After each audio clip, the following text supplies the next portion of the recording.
Gimana? Ini beneran.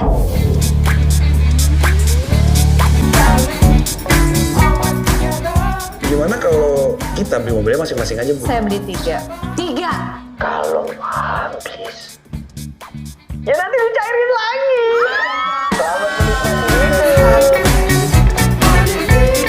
Ini berapa? 19 juta, Mbak. Kamu mau? Mau lah. Ya udah aku beli ya.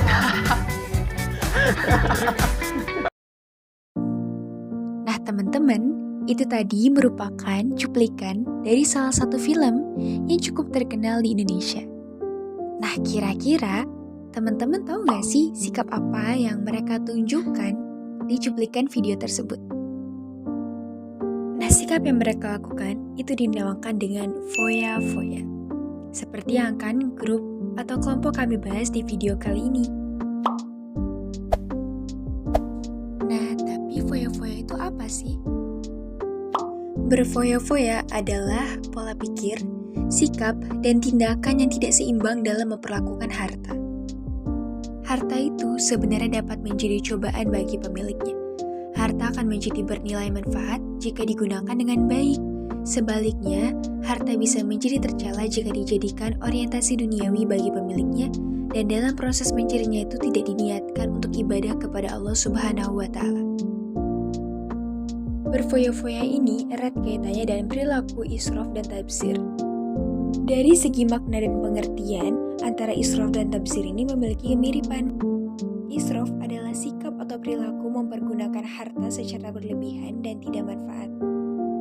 Sedangkan tabzir adalah perilaku membelanjakan harta tidak pada jalannya. Adapun dalil mengenai dua sikap tersebut. Untuk sikap tabzir tertuang dalam Quran surat Al-Isra surat ke-17 ayat 26-27. Dan berkaitan dengan israf, Allah Subhanahu wa Ta'ala berfirman dalam Quran surat Al-Furqan surat ke-25 ayat 67. Kedua ayat tersebut menyatakan secara tegas tentang larangan tabzir dan israf. Kata tabzir sendiri diulang sebanyak 3 kali dalam Al-Quran, dan kata israf diulang sebanyak 23 kali dengan berbagai bentuknya. Itu tandanya kedua sikap tersebut merupakan sikap tercela yang bertentangan dengan ajaran Islam, yang dimana Islam sendiri menganjurkan umatnya untuk hidup bersahaja, seimbang, dan proporsional.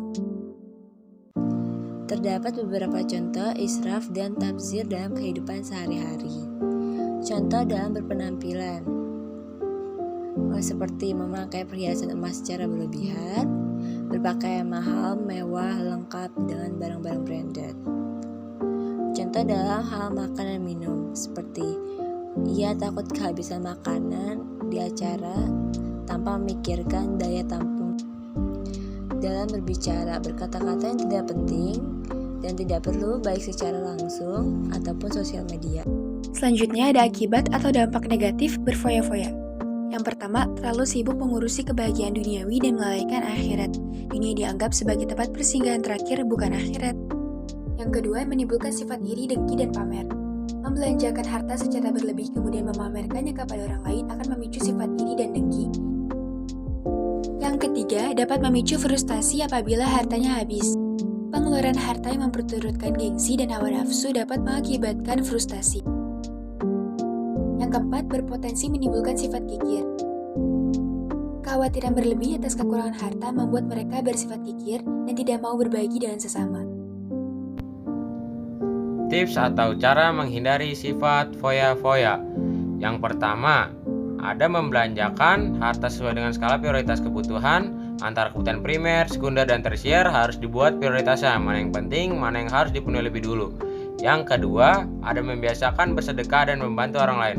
Harta kita yang sebenarnya adalah harta yang disedekahkan pada orang lain. Kebiasaan bersedekah akan membangkitkan rasa empati pada orang lain dan mempererat tali silaturahmi antar sesama.